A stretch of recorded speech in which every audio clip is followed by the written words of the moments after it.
is the kundalini, shuddha icha, pure desire. Because other desires are never fulfilled. You try to buy one thing, then you don't enjoy. You want to buy another one. You don't enjoy. You want to buy another one. Don't enjoy. So because it's not the real desire. This is the principle of economics, that you are never satisfied. You go on buying. And you buy so many things, ultimately what happens is that all the industries collapse. That's what is happening in America. It has a quality that whatever you do repels backward. Only the spiritual growth does not. It flowers, it's fragrant, it's beautiful. Such a beautiful experience to be with yourself, as if you have entered into the beautiful garden of paradise. If that feeling, if you want to have, give up all nonsensical ideas, give up all worldly nonsense. Everything you give up, and then you will feel that you are now very much there where you should have. You will have no doubts. You will have no hankerings. You will not feel at all in any way dissatisfied.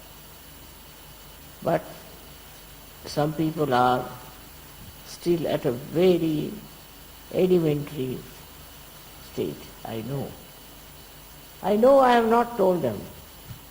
Either you get out of it, and if you are here to gain lots of ascending steps, you have to have your eyes upward and not downward. You must see what steps there are. You have to climb up those steps. And with these steps, where do you enter? I tell you, in that beautiful garden, fragrant garden of yourself, which is so beautiful. Instead of that, you are lost in the mire of the world, as so many are lost. So why have you come to search of? Give up those nonsensical ideas. Try to take to spirituality. Pure spirituality. Purity is the word. Purity you must have. And purity within is, you can easily establish with sadhana. Your witness state has to improve.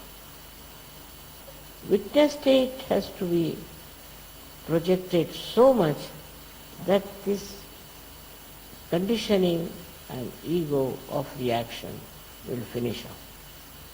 You will have no more reactions, but will just witness. And the knowledge that is real comes always through witnessing. If you do not know how to witness, then whatever knowledge you have is nothing but through your ego or through your, you can say, conditionings. It's not absolute knowledge. So to get the absolute knowledge about anything, what you have to do is to reach the point of absolute. So reach the point where you are absolutely clean, pure, nirmala. Now don't condemn yourself if you have some defects. There has to be, you are all human beings. But all these defects with your power of spirituality, you can absolutely overcome. For that, what have you to do? First is introspection. First is trying to find out. You separate yourself with yourself and say, hello, mister, how are you? Start with that. Hello, what are you up to? and you start seeing yourself outside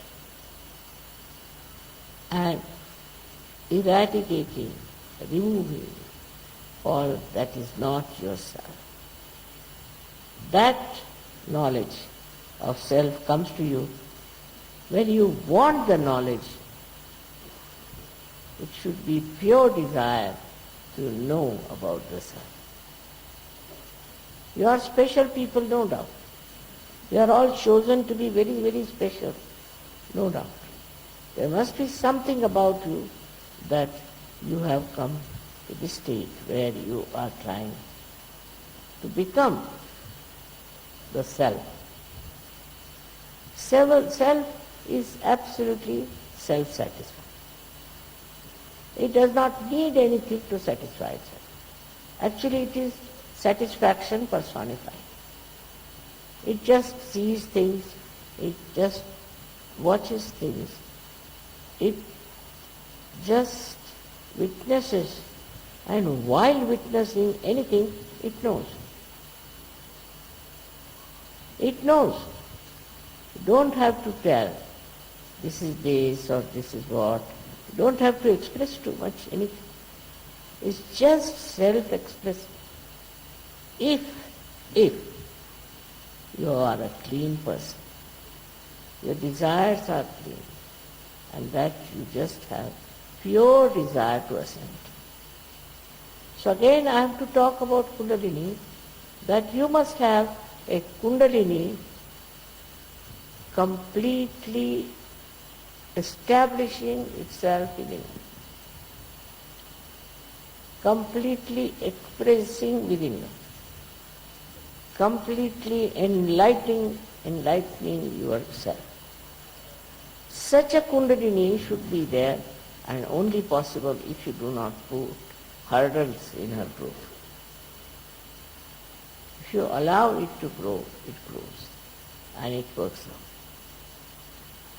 As you know, I have started this work only in 1970.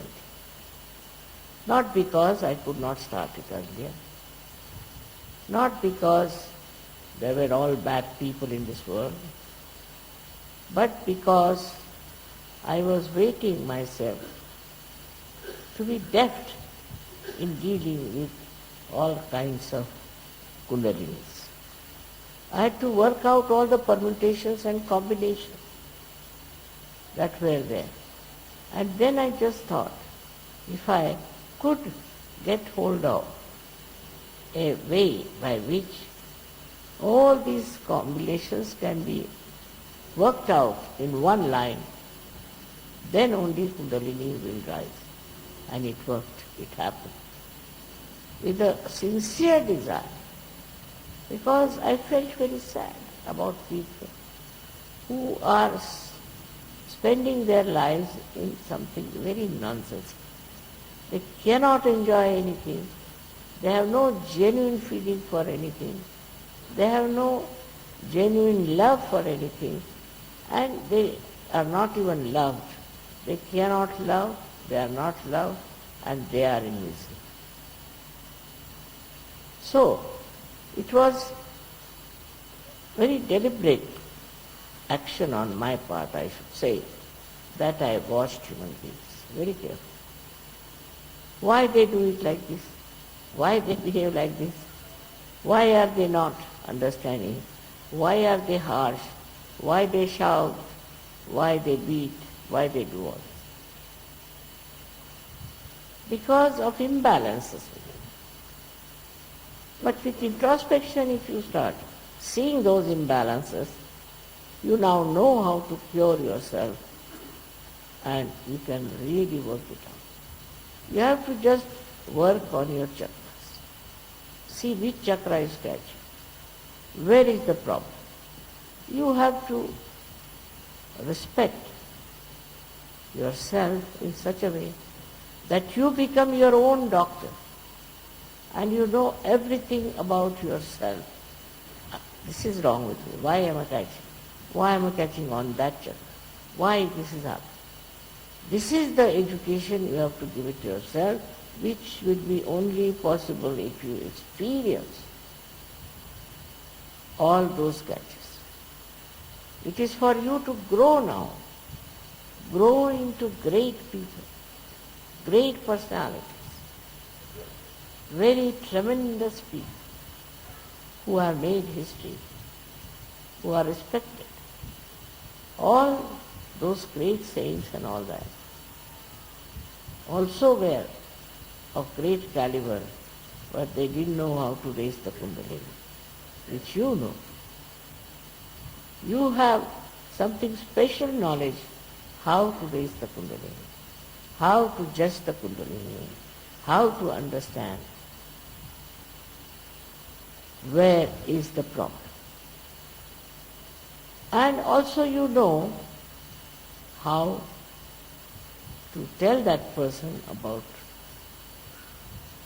his problems very beautifully, with love.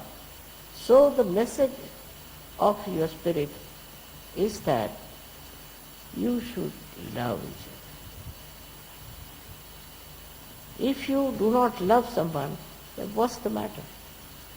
Why don't you love? What is the bad thing about a particular person? If he is a Sahajogi and a great Sahajogi, is it out of jealousy? Is it out of greed? Or is it out of lust? Still you are like that. Then the oneness in the whole world of brotherhood is something to be really enjoyed. Enjoyed so beautifully.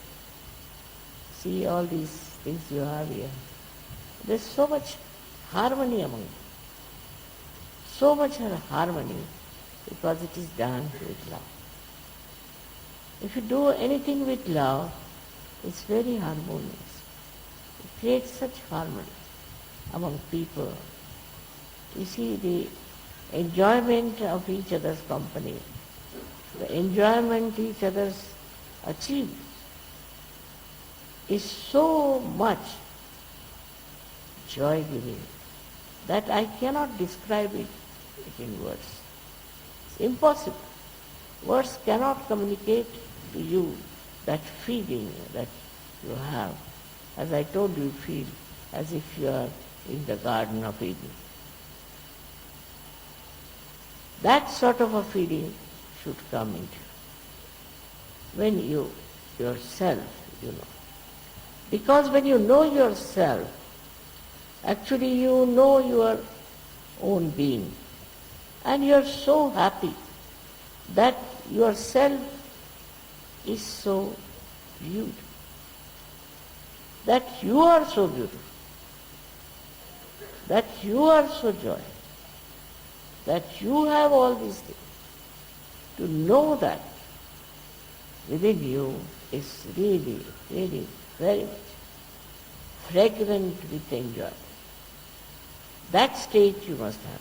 I see sometimes when you are overjoyed, you dance and sing and do. That's something really very good.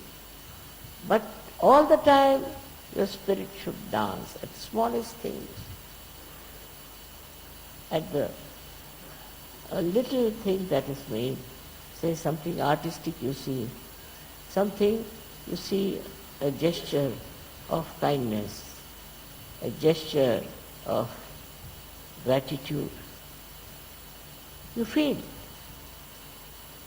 that depth of that feeling